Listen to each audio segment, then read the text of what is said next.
Hello friends and students, সামনে আমাদের happy Diwali. তাই দেওয়ালির উপরে বেস করে একটা তোমাদের রিয়েলিস্টিক দিয়া পেন্টিং করে দেখাচ্ছি।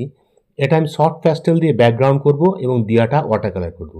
ঠিক আছে, তোমরা এটা করার চেষ্টা করবে, খুবই ইজি এবং খুবই সুন্দর, দেখতে খুবই ভালো। হ্যাঁ, আর এটা A3 আর্ট পেপার করতে পারো। হ্যাঁ, বেশি কিছু কালার লাগবে না, soft pastel, artist water colour, আর একটা পেন্সিল আর ব্রাশ, বাস হয়ে গেল। তোমাদের যে ড্রয়িংটা ভালো লাগে, তোমরা যারা চ্যানেলের নতুন স্টুডেন্ট আছো, অবশ্যই চ্যানেলটা লাইক, কমেন্ট এবং সাবস্ক্রাইব করে দেবে। ঠিক আছে, তাই অ্যাট ফার্স্ট সবাইকে হ্যাপি দেওয়ালি জানিয়ে আজকের ড্রয়িং ক্লাস শুরু করছি।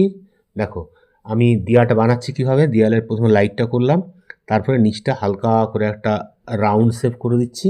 হ্যাঁ, দিয়াটা খুবই ইজি আঁকা, শুধু একটু ডিজাইন করার জন্য একটু কার্ভ কার্ভ করে দিচ্ছি আমি, দেখতে ভালো লাগে বাস। আর নিচে একটা রঙ্গোলির উপরে দিয়াটা জ্বলছে আর কি, নিচে রঙ্গোলি করবো একটা। ঠিক আছে, দেখো এইভাবে ভাগ করে নাও। হ্যাঁ, 3টে পাতার মতো করে দিলাম, তার মধ্যে ডিজাইন। আচ্ছা, এখানে একটা হাফ সার্কেল লাইট করে সার্কেল বানাও, সার্কেলের উপরে আবার একটা সার্কেল, মাঝে সার্কেল করো, আবার এখানে সার্কেল করো, বাস এবার ডিজাইনগুলো হয়ে যাবে। আর পেন্সিল দিয়ে প্রথমে লাইট করে এঁকে দিলাম। হ্যাঁ, এইচবি পেন্সিল। তারপরে একটা মার্কার দিয়ে একটু ডিপ করে এঁকে তারপরে শর্ট প্যাস্টেল শুরু করবো।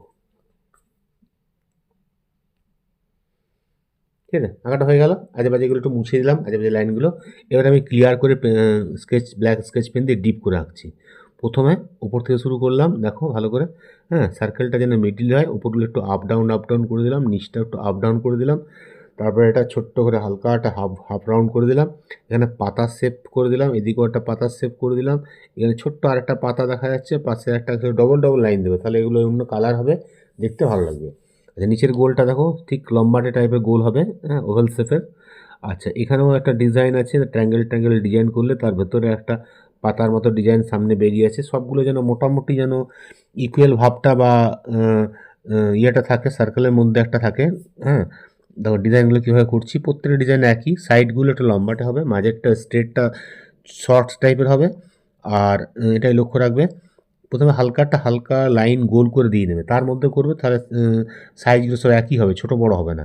ঠিক আছে, মানে মাঝেরটা ছোট হবে, সাইডগুলো তো বড় হবেই। যেভাবে গোলটাকে করবে সেই গোলে যেন টাচ করে করে হয়। এর মাঝেও একটু ডিজাইন করে দিলাম, বাস। তারপর স্কেচ পেন দিয়ে পুরো আঁকা হয়ে গেল মার্কার দিয়ে।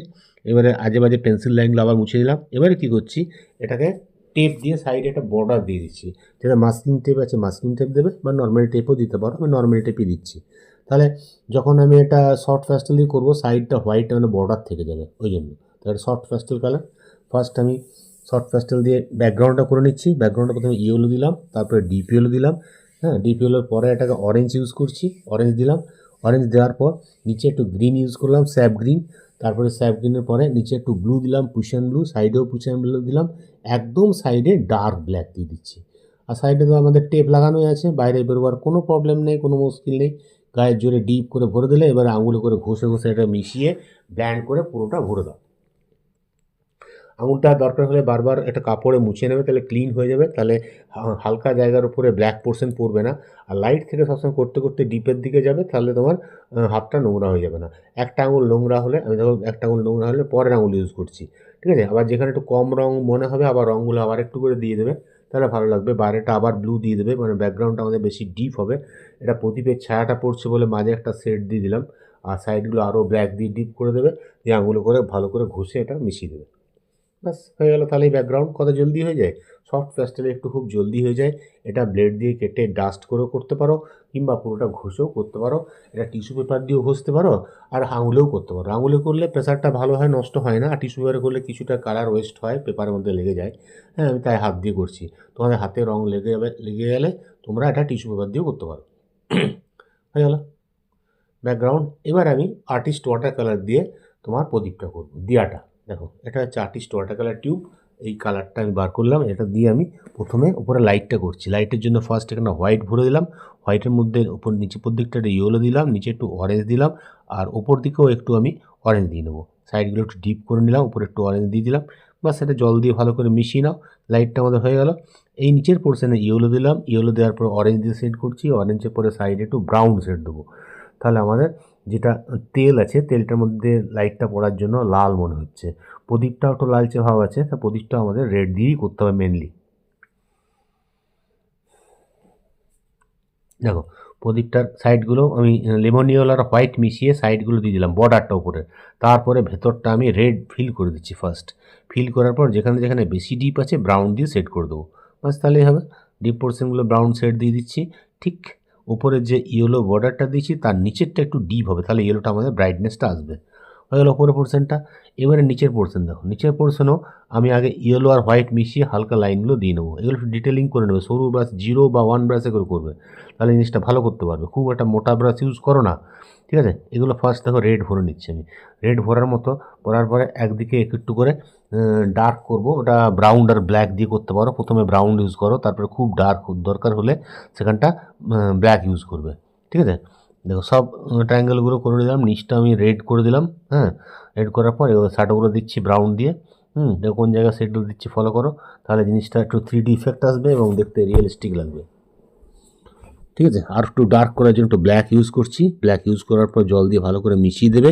হ্যাঁ, খুব ম্যাক্সিমাম জল দেবে না, কম করেই জল দেবে। আর ছোটো ব্রাশেই করবে, বারবার বলছি, বড় ব্রাশ ইউজ করো না, ঠিক আছে। এখানেও একটু দেখো রেড দিলাম, একটু মাল্ট কালার দিলাম, নিচের দিকে রেড দিলাম।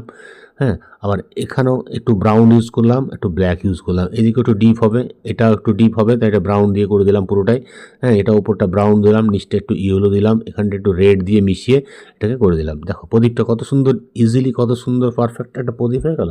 ওই লাইনগুলো কিন্তু হোয়াইট আর ইয়েলো মিশিয়ে লাইনগুলো দেবে, তাহলে জিনিসটা ব্রাইট লাগবে। এবারে নিচে আমাদের রঙ্গোলিটা করতে হবে। রঙ্গোলিটা কিন্তু একটু টাফ, এটা জল কম দিয়ে, কারণ সফট ফেস্টারের ওপরে ওটা করতে হবে, তো একটু জল কম দিয়ে চাপ চাপ রং দেবে, তাহলে ব্রাইটনেসটা আসবে। কিংবা অ্যাক্রিলিক ফেব্রিক কালার দিয়েও করতে পারো, ফেব্রিক কালার দিয়ে করলে আরও বেটার হবে, ঠিক আছে। আচ্ছা, এগুলো আমি হোয়াইট এবং ইয়েলো দিয়ে যেখানে যেখানে শেড আছে দেখো, শেডগুলো ফলো করে সেখানে সেখানে টাচ করে দিচ্ছি, তাহলে জিনিসটা আরও রিয়েলিস্টিক লাগবে।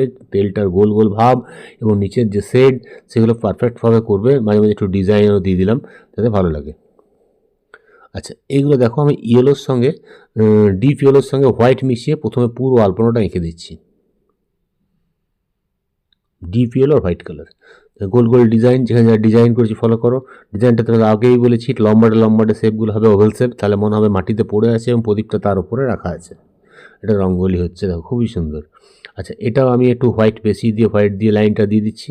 হ্যাঁ, প্রথমে দেওয়ার পর রঙটা একটু হালকা হয়ে যাবে, পরে তোমরা এটা আরেকবার বুলিয়ে দেবে। আরেকবার বুলিয়ে দিলে কি একটু ব্রাইট হয়ে যাবে। দেখো এই ডিজাইনগুলো করে নিচ্ছি, হোয়াইট দিয়ে পুরো করে নিচ্ছি। তারপরে এটা শুকিয়ে গেলে এর মধ্যে আমি রেড ইয়েলো একটু মিক্স আপ করবো, তাহলে ব্রাইটটা বেশি হবে। আর ডাইরেক্ট রেড ইয়েলো দিলে বোঝা যাবে না যে তুমি এটা রঙ করেছো, কারণ নিচে আমার ডার্ক কালার আছে। ওই জন্য ফার্স্ট আমি পুরোটাই হোয়াইট দিয়ে আলপনাটা রেখে নিচ্ছি, তারপর আধ ঘন্টা ওয়েট করে নেবে। ওয়েট করার পরে এটা করবে। ড্রয়িংটা পুরোটা করতে আমার মোটামুটি 50 থেকে 60 মিনিট লেগেছে। হ্যাঁ, এটা তোমরা মধ্যে আমি 9-10 মিনিটের মধ্যে দেখাচ্ছি, ঠিক আছে। তোমরা স্লো করেও দেখতে পারো, তাহলে করতে পারবে।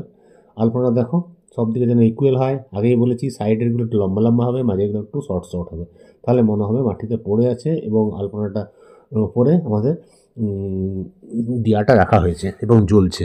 জ্বলার লাইটের ইফেক্টের জন্য এইভাবে অন্ধকারটা আসছে। দেখো মোটামুটি হয়ে গেল। 3D যেগুলো ডিজাইন আছে সেগুলো আবার রং দিয়ে আমি ব্রাইটনেস করে দিলাম। ড্রয়িং আমার কমপ্লিট। তোমরা আঁকার চেষ্টা করবে। হ্যাঁ, তাহলে আজকের ক্লাসটা এখানেই শেষ করছি। তোমাদের আবার বলে রাখি, যারা সাবস্ক্রাইব করেছো তাদেরকে অনেক ধন্যবাদ। আর যারা চ্যানেলটা সাবস্ক্রাইব করেনি অবশ্যই সাবস্ক্রাইব করে দেবে, তাহলে পরের ক্লাসে আরও সুন্দর ড্রয়িং তোমাদের আমি শেখাবার চেষ্টা করব, ঠিক আছে। সবাইকে হ্যাপি দিওয়ালি জানিয়ে আজকে ক্লাসটা এখানেই রাখছি। হ্যাঁ, তোমরা ভালো করে পুজোতে ঘোরো এবং প্রদীপ লাইট এভাবে জ্বালাও এবং ড্রয়িংটাও করার চেষ্টা করবে। Bye bye.